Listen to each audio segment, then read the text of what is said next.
This podcast is part of the Big Heads Media Podcast Network. Go to bigheadsmedia.com for more great podcasts.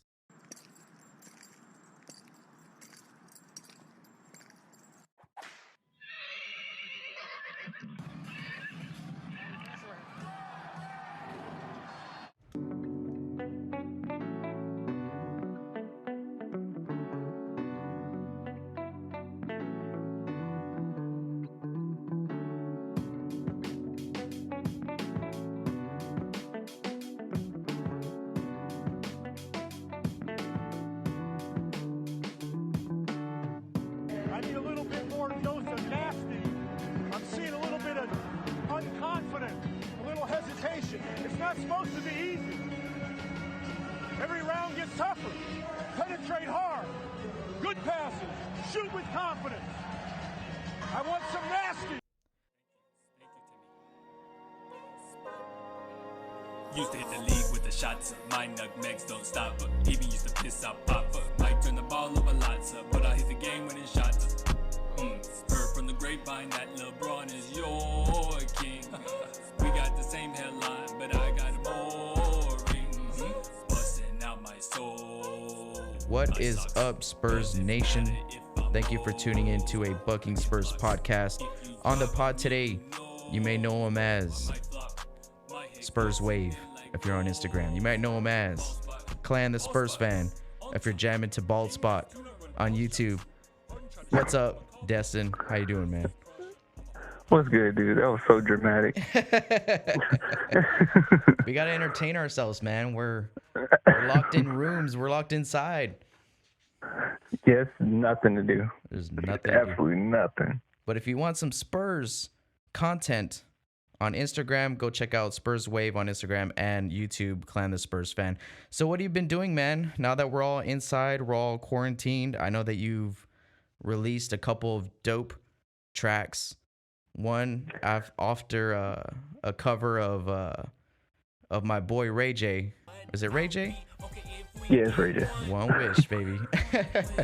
We would have Timmy, scaring then Tony, pulling up from 3. If I had one wish, still would have Tony, ignoring Coach Pop's plea. I'm 29, trust me. If I had one wish, would turn on TNT, listen to Barkley, screaming Ginobili. When that one dropped, man, I was so excited. I thought that was an awesome video. I thought it was an awesome song. Very, it's a very identical feeling to how we felt all season when it comes to Spurs basketball. So that was really cool. And then you dropped Bald Spot on us right after that, which was a lot of fun. That song, I straight up, I'm driving in the car and I'm like, I might be but I get blocks. Busting out my soul, my socks. Doesn't matter if I'm old. I get blocks. If you I'm just like dropping lyrics randomly with my girlfriend. She's just like, "Oh my God, what are you singing?" I'm like, "Girl, Ball Spot, baby, Ball Spot." Yeah. So hey, man, like, why don't you talk to us a little bit about those songs and kind of how you went about all that. Well, with One Wish, obviously that was just, I mean, I guess all of them are going to be kind of jokes, but it was just supposed to be a joke. Because I know some people messaged me like, "Oh man, that was good, but you cannot sing." I was like, that's the point. That's the whole point of it. But that one was really fun to make. And basically, as far as like making the video and getting the footage, it was only, I videotaped when I was actually already out. It was a few times where, I went out of my way, like on the basketball court or when I was, in my living room. But other than that, it was like, okay, I'm already out. Just, get some shots while we're out here. So that was cool. And then Ball Spot, yeah, I'll be honest with you, I was laughing while recording it. Like, it was so many times I had to stop because I was like, this is so stupid. Yeah, that was awesome. But it was a lot of fun. I loved Ball Spot. I'm gonna do more of those in the future. Next one I'm gonna do Popovich, because I ended up putting a poll on YouTube and people said they would rather see Pop than Duncan, barely. I mean, it was like 55% to Okay.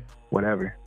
Well, So I'm gonna. Pop's song it's got to be a little bit more entertaining, right, than Timmy's. So you got sound bites, you got quotes, you got I want some nasty, you got are you kidding me? You know, you got all types of stuff, you know. Yeah. That'll be fun. And it's gonna be a remix to Savage by Megan Thee Stallion. Okay. I actually just now heard that song, so I was like, I gotta do it to this. I like it, man. Keeping yourself busy, keeping your mind occupied, and you know, like it's good, dude. Like it's good when these type of situations happen. I'm talking about, you know, being everybody staying inside, and if you got a little creative outlet, I mean, now's the time. Now's the time to take some practice hours or whatever, hone your craft. And I think it shows, man, that you're doing that with your music, and it's awesome, man. It's awesome stuff. So we appreciate all that stuff that you're doing. Don't get it twisted. I know, like, you know, as a creator, we're nervous to put stuff out, right? But nah, man, that was awesome, man. Keep doing it. Keep doing what you're doing. Spurs Nation loves it, and got nothing but good feedback. People other than Spurs fans will still find that pretty funny. Oh, absolutely. Absolutely. Those are like Bald Spot is a song that's going to be around for like forever. It's going to keep gaining views on YouTube as long as it's going to be out there.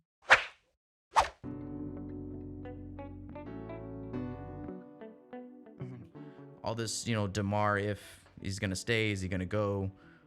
Being unhappy and happy, I think, is the one that we see a lot when it comes to DeMar. You know, I don't know what your thoughts are. I know the latest reports that came out, Jabari Young had said that he wasn't happy, right? He wasn't happy in San Antonio. And then DeMar DeRozan did a very un-DeMar DeRozan thing and responded and said, you know, where y'all hearing this shit? But again, that's because he's not on the road practicing or whatever, playing games. So their minds are able to kind of, you know, I don't think players like to be on social media, but right now I'm pretty sure it's hard for them not to. And so he claps back and says, you know, where are y'all hearing this stuff? It's all nonsense. And so what are your takes? I know you put out a couple videos on your YouTube page. So guys, if y'all want to hear more in-depth takes on what he thinks about DeMar DeRozan and all that stuff, you can go check out his YouTube channel. But if you can tell our listeners right now, I mean, what are your thoughts on the reports? Well, I don't know if you heard this comment, but he actually responded to a little bit of it again. Okay. And I got the quote here. It's someone put a comment under, I guess it's a picture, because somebody just sent me this. Okay. And it says, not sure if you read this, DeMar, but don't listen to the nonsense. I'm fed up with it myself. A lot of people talking when they don't know the truth. Only you know how you feel, and who cares what anyone else does. You got my support, and as well as many, many others, no matter what you choose to do in the future. For now, God bless. And then DeMar DeRozan responded and said, social media, 99.8% lies. It's all entertainment. Don't get caught up in it. So I'm not sure, like you said, these players usually don't like to respond or get on social media, but he went straight to social media and he's basically saying, you know, it's all BS. Like, they're just talking. And my thing is, as far as him being unhappy or not, when it comes to these reporters or these reports that come out, like, you know, Jabari Young or whoever, that these journalists that say this stuff, I'm all ears until people start going into the why of things. And that's where I kind of got lost, or that's when I turn off usually. So he said that he's unhappy. And it's like, okay, you know, but then he started saying why he's unhappy. He doesn't fit in the, you know, system. He doesn't do this. And that's when I'm like, I don't know if DeMar DeRozan said all this, or like, it's just kind of hard for me to believe that he expressed some of this stuff. It seems like common sense from, you know, the viewer's eyes, because it's like, yeah, it's obviously not working out right now. But as far as the player and what's going on in their head, I think that's kind of, I don't know, that's kind of weird. Now, it was at one point, like when it was the Kawhi situation, when Kawhi Leonard was all that stuff was going on, and I ended up hearing from one of the coach's sons, and he messaged me and he was telling me about how his dad felt, and that was a little different. But he never went into why Kawhi was doing what he was doing. He was just telling me what was going on, and then later on, come to find out, that's what happened. So with the DeMar DeRozan thing being unhappy and whatnot, I don't know. I mean, I feel like it's not working out as well as we wanted it to. I gave him another chance, and I don't think it's all his fault by any means, but I gave him another chance because I know, like, you were really hot on him last season or after the playoffs. And, yeah, this season hasn't really been any better. And some of the stuff that you mentioned last season, I ranted about this season. Like, don't get ejected from a big game and a big moment. Don't, get texts in big moments. Don't, calm down. Yelling at the ref doesn't do anything. Like, it was one play that just blew my mind. I mean, you got an and one, and then you yelled at the ref and then got a tech. Yeah. It was like, man, come on. Yeah, come on, man. I know.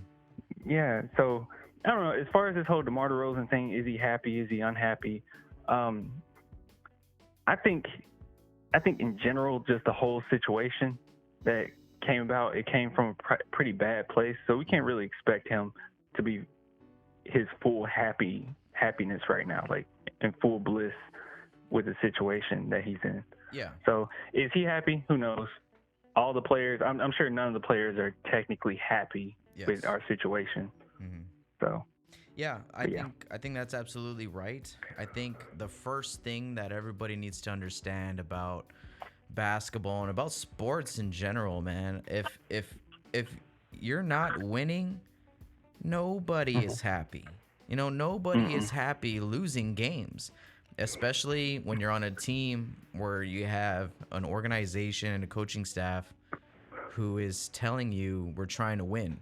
We're trying to win. We're trying to get to the playoffs.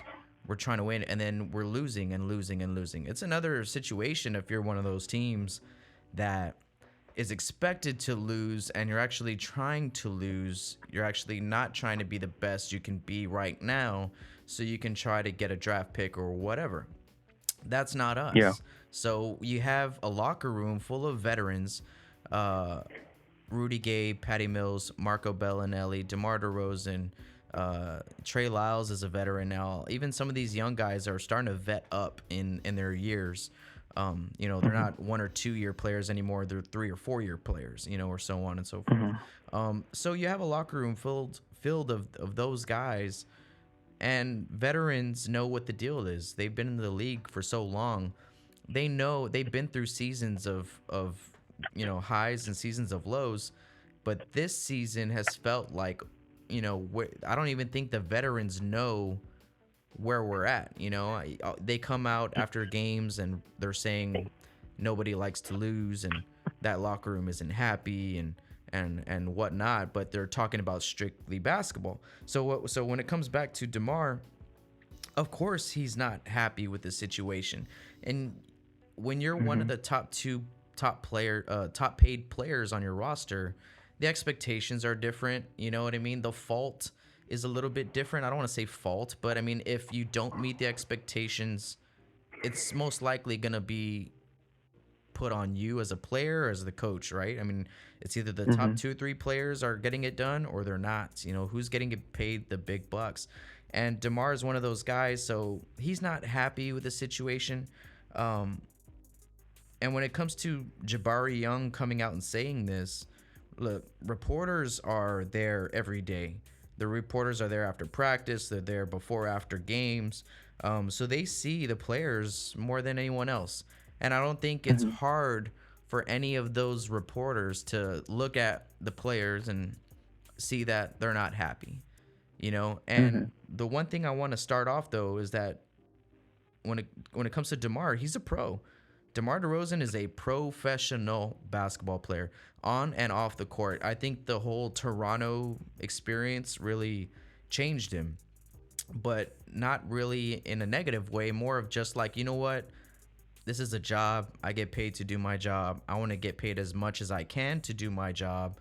and loyalty is now not a thing in my mind. It's not a word in my vocabulary anymore because of what the situation was. So DeMar is probably not happy here in San Antonio because we're not winning games. Would he be happy if we're winning games? Yes, he would. You know what I mean? Everyone is happy when we're winning. So when it comes to DeMar, I don't think we need to like crucify him for saying this, he didn't say it. Jamar Young's just saying that he's not happy. And sure, that gives us something to talk about, but if DeMar isn't happy, and I think that's not too crazy to assume that he's not happy. A lot of players aren't happy. Is it because of this is what I want to ask you. Do you think he's not happy because of being part of San Antonio, the organization, the culture, do your job, whatnot? Or do you think he's not happy? Or do you think he's not happy because he feels handcuffed in a way where this team can only go so far with him? I think he knows that. I think we know that. And so is this unhappiness coming from like, okay, I can't reach my potential here with this team because this team is not built for me? Or is it I'm not happy with the culture, I'm not happy with the organization? What do you think? I think as far as him being unhappy, if we speculated on why he's unhappy, I would say he's unhappy because maybe just the lack of winning. I mean, you go into these games, and there was many games this season where he played incredible, played as hard as he could play. And the team, I don't know, whatever it is, the rotations, whatever, it just wasn't good enough. So I think that maybe he's just frustrated with just the lack of winning. As far as the culture, I don't know about the cultural aspect, because it seems like he really does love Pop, and Rudy Gay was a big advocate for him to get comfortable in San Antonio. Like, he kept telling him how much you're gonna love it here. I mean, that's from DeMar DeRozan's mouth. That Rudy Gay was telling him, hey man, it's gonna be great. You're gonna love it here. So as far as how his personality is, it seems like it would fit well with how San Antonio is. I mean, as far as how Popovich is, and how the just how the franchise is in general. But as far as him not being happy, it has to just do with not winning. I mean, I don't see what else it could be other than not winning or not having those right pieces. And like you said about, is the team just not built for him, or is it not built around him? I mean, I doubt he would expect that. I mean, literally in, a season, not even 2 full seasons. I mean, it wouldn't be built for him anyway. So yeah, I think maybe it's a multitude of things. Maybe it's also about, honestly, we've been real, the last couple seasons, as far as our front office is concerned, hasn't been their best years. I mean, they made some really tough and bad decisions. And with the Marcus Morris thing and how that didn't fall through, I don't know. I just feel like if things would have went a little more smoothly as far as the front office, trying to pick up the crumbs of what happened with Kawhi, I think that maybe he would be, a little happier. If we had Marcus Morris right now, I'm not saying Marcus Morris would save the day, because I'm not a big fan of Marcus Morris by any means. But who knows?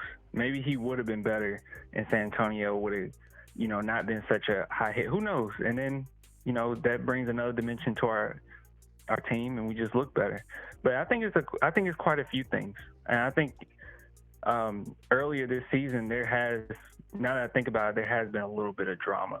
I mean, as far as when it came to Dejounte Murray, and when it was blatantly obvious that something was going on, when he wasn't starting, and then he unfollowed Spurs and took point guard out of his bio and unfollowed Patty, and it was a lot going on. And then LaMarcus Aldridge coming out saying, well, Derrick White knows how to find our spots. So it was some stuff going on with that too. So I think it just kind of accumulated into now. Yeah, I think so. I think, he just doesn't fit to what we're trying to do short term or long term. I feel like, we got what we could get for Kawhi, and DeMar DeRozan is a hell of a basketball player, is the ultimate professional on and off the court, except for the tantrums or whatever. But, he's done his job here. He's done it very well. The city has embraced him. He's done some things for the community off the court, right? So I don't want to fault him too much. I just don't think we're built for him, and he's not built for us, and that's okay. But it's now at the point where, okay, is he going to stay or is he going to go? When it comes to the Derrick White and Dejounte Murray question, man, I have some thoughts, bro. I have some thoughts. Yeah. I don't know if you've heard my last pod. I kind of got into it a little bit, but I don't want to come off like a Dejounte hater or a Derrick White hater. Whatever side you choose doesn't mean that you don't have to dislike the other player or whatever. It's just, to me, this season was a huge mistake. I think it was a huge mistake, and the record shows it. Our play on the court shows it. The stats show it. I mean, you don't have to be blind to see that. Oh, the Spurs weren't even close to making the playoffs. What went wrong, right? And I think starting Dejounte and just giving him the keys to the car was the worst thing that we can do. And I feel like Dejounte can be our point guard of the future. He can play with Derrick White, or even if we rotate them at the point, doesn't really matter. But Derrick White did not deserve to come off the bench this season. Well, I'll tell you, after last season, I was nervous all the way leading up to this, and I talked about this. Might have been on YouTube. I might have talked about it with you too on one of your previous pods, that this doesn't look good if they just give Dejounte Murray the keys to start. And it felt like that's what they were going to do in Game 7, after Game 7, where you sat down Derrick White at the end of the fourth, and then we lose. And then we hear Popovich, I think a day or two after, saying something in the lines of, things will be much better once Dejounte Murray gets here. And I'm thinking, I don't know if this is, first off, we don't know if it's going to be the same Dejounte. And then second, if it is the same Dejounte, we still wasn't able to win with. I know he was young, but we still didn't do much. So to me, it was like, look, Derrick White has proven this entire season that, and like you said, this isn't about hating one player or the other or, anything like that. It's just my opinion, and I think that it has a lot of validity to it, that he is the superior point guard over Dejounte Murray. I mean, he's just a better overall point guard. And as far as Dejounte Murray's concerned, I think that we have super high hopes for him, and I don't know what his ceiling is, to be honest with you. I think he has an attitude, a really good attitude about him. I think he plays good defense, sometimes overly aggressive defense, but I say, hey, maybe that's just being young. But as far as his ceiling, we don't know what that is. Derrick White, I don't know what his ceiling is, but right now, the place that he's at, there's no reason for him not to have started this season, other than just to keep Dejounte Murray happy. Because these games this season, when I've seen Derrick White play extensive minutes, the offense looks much better. And it's not about him being more talented. It's just about him controlling the pace, not forcing too much, making the right decisions. And he's just an overall better facilitator to me.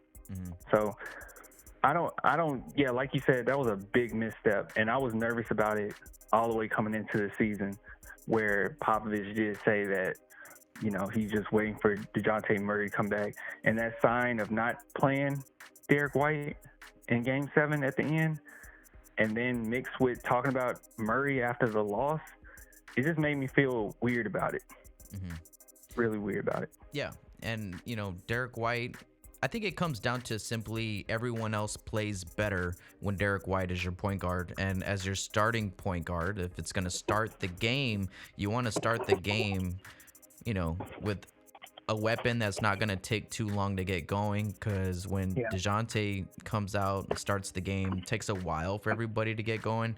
And I get a lot of heat from people like on Instagram or Twitter or whatever saying Dejounte is way better. Derrick White doesn't know what to do when he gets inside, 10 feet or 15 feet, doesn't know what he's doing. I'm just like, what are you talking about? He does exactly what a point guard does. He sees option A, B, and C. And then he's like, okay, which one is the defense giving him, A, B, or C? And then he just takes it and he makes the right play. You know what I mean? If it's him scoring or driving and dishing or kicking out or whatever, he finds that himself. And I feel like with Dejounte, it's like, okay, mid-range jumper. Here, this is your play. Take your mid-range jumper. Okay, or this is the play. We're looking to get DeMar the ball here or LaMarcus the ball here. Get him the ball. Exactly. And Derrick White can do those things without having to be called, like with a play. He could just come off a pick and roll, just comes down in transition, secondary break. Here comes a nice little screen and roll, and boom, he hits, LaMarcus in his spot. And it's just easy, and I just felt like it's a wasted season. I mean, that's not the only problem. That's not why we, only won 20. How many games did we win this season? 27, 27. That's not the reason why we're 27-36. But it's one of them. Right. So, that's something we're going to have to figure out going forward because both of these guys need to stay with the Spurs for as long as possible. I'll tell you this as well, as far as the comparison to Dejounte and Derrick White that I noticed this season, at least. I think the thing with Derrick White and Dejounte is Derrick White will make a mistake.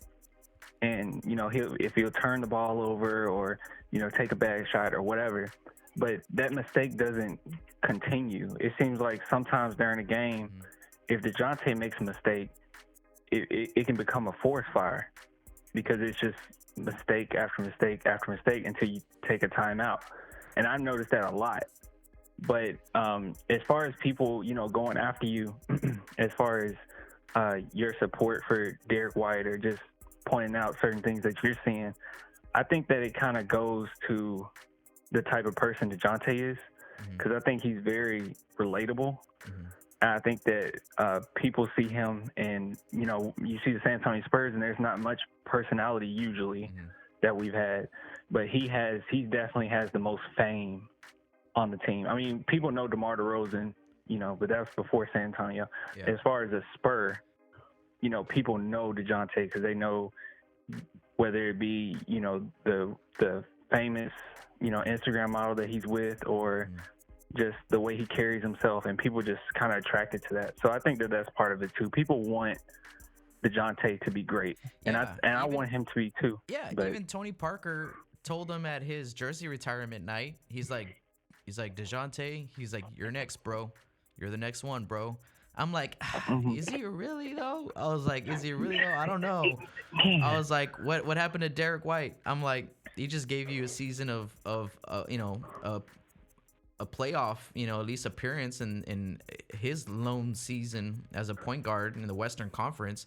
He took you to the playoffs. Anyways, we can get into this, like over and over. I just feel like closing my final thought with all this is that they need to play together, but the ball needs to be in Derrick's hands. And Dejounte needs to be off ball. And I think that takes a lot of pressure off Dejounte. And really, we haven't seen what his ceiling is going to be, like you said. Like, we don't know if we go to him 20 sometimes a game, what is he going to give us? He might give us something great. You know what I mean? But with DeMar there and LaMarcus Aldridge there, and him being in the starting unit, we're never going to see that happen. He's never going to get his opportunity because the whole time he's on the floor, he's the third option. And he plays like that too. You actually just reminded me of something that someone told me the other day, and I'll just say this. I guess this will be the last thing I say on it, but somebody mentioned something to me, and they said, Clan, the reason why DeJounte Murray starts is because DeMar DeRozan can more so be the facilitator, and then you can have Derrick White come off the bench and be a facilitator. And if Derrick White and Dejounte started together, Dejounte isn't a good enough shooter to be at the shooting guard position. And I was just sitting there like, okay, that's all great and dandy, but then where do you use them? You can't just have somebody out there then. Like, you got to figure this out. Play your best players. Like, we're overthinking this, and if that is what, because, I mean, that seems like it could be likely what the Spurs are thinking. I mean, that's still bull. I mean, start your best point guard. We're not in a position like we were back in the day where we could have Manu, come off the bench and we're still good. Or we don't have that. We don't have a Tim Duncan. Yeah. We don't have a Tony. So, no. But yeah, that's all I want to say about that. Yeah, there's some figuring out to do, and I feel like as long as DeMar and LaMarcus are a 1-2 punch, these young guys are never going to get their opportunity to actually blossom into maybe an all-star level. They'll be role player-esque. Okay, but we'll talk about that more as we go on. I'm sure we can talk about that dilemma all day long, but right now, we have a few minutes left. I want to ask you Sophie's choice, okay? Okay. Sophie's choice. Hook up, marry, kill, okay? You got 3 options. Okay. DeMar, LaMarcus, and Marco Bellinelli. You're kidding. No. You gotta marry one, you can hook up with one, and then you gotta kill one. Go. Marry DeMar, hook up with LA, and I'll murder Marco Bellinelli. It's not even a question. Okay. Cool, man. What about you? See, I think I would marry LA. I'd hook up with Marco because he might be able to give me 3 minutes of just greatness, and then after that, nothing else. And then I think I'll kill DeMar. I don't need DeMar around here anymore. Wow, really? So you chose Marco over DeMar? Yeah, I chose Marco. Hey, shooting, man. I need someone in my life that can shoot threes. But he can barely do that. But I got you. Yeah. All right, man. Marco, but still. I appreciate you coming on, man. Real quick before we let you go, I just wanted to ask you, what do you want? What do you want to see happen to this 1920 season? I mean, there's a lot of things going on. Is it going to postpone? Should they cancel it? Should we jump right into the playoffs? Things like that. So what would your choice be on any of those options on how to finish off this season? Honestly, to the point that we're at right now with everything going on, unfortunate. It's very unfortunate what's going on as far as these teams that are, popular. But I'll be a little selfish here. We weren't near the playoffs. I mean, we still had a shot, but we weren't there. So I just want the whole thing canceled. And as far as the front runners to win it, I mean, it was LeBron and Kawhi. So, I mean, I'm not a big, LeBron hater, but you know how I feel about Kawhi. Screw him. So, when it comes to that, hey, I'm cool with the whole thing just being canceled. I guess technically we still didn't miss the playoffs. And even if, just say the NBA did come back. Yeah, let's say they said, we're going to finish up the season or we're going to go straight into the playoffs. I mean, they're not going to have any crowds. I mean, people can't really get out. I mean, I don't know if it would just be the same. I mean, would it be the same? And it would be an asterisk on whoever wins the championship because of the situation that went down. And then when you got some of these players that's coming out positive, and they're not going to probably, be able to play, or it's just going to be bad. So I just say cancel the whole thing and just start over new. And like Adam Silver said, we could possibly, or they're thinking about doing, where it would start on Christmas or in December, and then go all the way right before football for the next season. I think that would be dope. Yeah, I'll be content. Mm-hmm. Yeah, I think I'm on the same boat as you. I want to cancel it, and I think I would be cool with crowning conference champions You know, like Yeah. LA, you guys were first. You guys got a conference championship. Milwaukee, you guys were first. You guys got a conference championship, and we'll give out, you know, they can still give out individual awards and all that stuff. Kind of, you know, there's going to be an asterisk on everything, right? I would even be okay with if the Lakers and Milwaukee are healthy to give us like a best of 4 game series for the championship, like in July or August, and even if there's no fans there, we'll take those 4 games and then we'll move on. And you know what I mean? Like, I don't know. I would like that. So you would jump to like championship game? Yeah, just jump to the finals. Forget the playoffs. There's no more playoffs. You know, whatever. The first seeds, whoever was the first seed in each conference, is gonna get 4 games. I like that. I would like to just see something, you know? To me, it's just about seeing something. And technically, the Spurs didn't make the playoffs or miss the playoffs because there was no playoff. You know what I mean? So we still kind of get to sneak around that rule. But I don't know. That's what I like to see. But oh, go ahead. No, I was just saying. I don't know. I care so much about like championships, and I would hate that it went down like that. Or yes, say Giannis, because I would love to see Giannis win his first championship, but he wins a championship, and then everyone's talking about, you just say hypothetically he couldn't get there again. Everybody we talking about how that one didn't count or how that didn't matter, and you know, in some degree, it's kind of truthful. I don't know. Yeah, it's a tough thing. It's tough, but I think when you're looking back at everything, it's just gonna be another year. There'll be an asterisk next to it, like the way we won in '99. You know, everyone's like, oh, well, that was a lockout season. It's like, yeah, no one really says that unless you're a Spurs hater. You know, people just say the Spurs won in '99. You know what I mean? No one really, unless they just really are mad about it, or if they're a New York Knicks fan or whatever. Well, you know, it was a lockout season. There was only 50-some games. You know, but that's true. But I think at the end of the day, I mean, hey, a championship's a championship.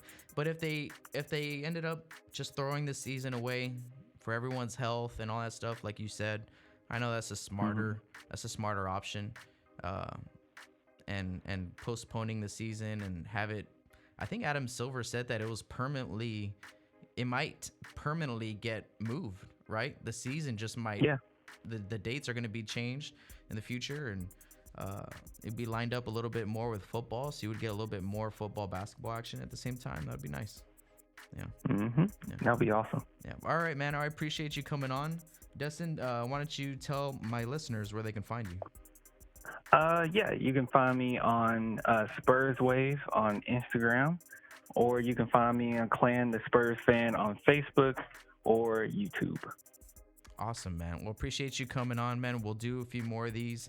Spurs Nation, if you're out there, make sure you go check him out on Instagram or YouTube. You're still dropping content on the reg, so that's impressive. Yes, sir. There's not a lot to talk about, but you'll find something for Spurs Nation to dive into. So we appreciate that, man. Yes, sir. All right, guys. Spurs Nation, we'll catch you on the next episode. Go Spurs, go.